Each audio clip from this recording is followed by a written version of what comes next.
नमाज का टाइम जिया के हल्लो अदा असां नमाज 5 वक्त पढ़दा या तुम पढ़दे असां गेला साईं छा इन जो नमाज पढ़ो ये कुफ्र है लफ्ज़ न गलाई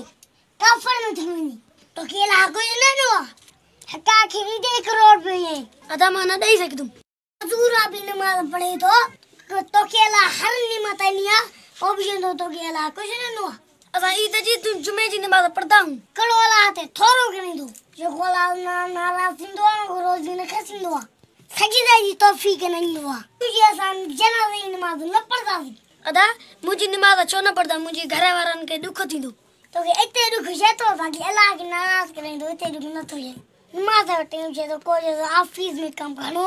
को जो टाइम न थो मिले माखे आ शैतान के राजी करे तो अल्लाह के न पक्का नमाजी छो पने घर वारन के नमाज बनायो ओदी हया अल सला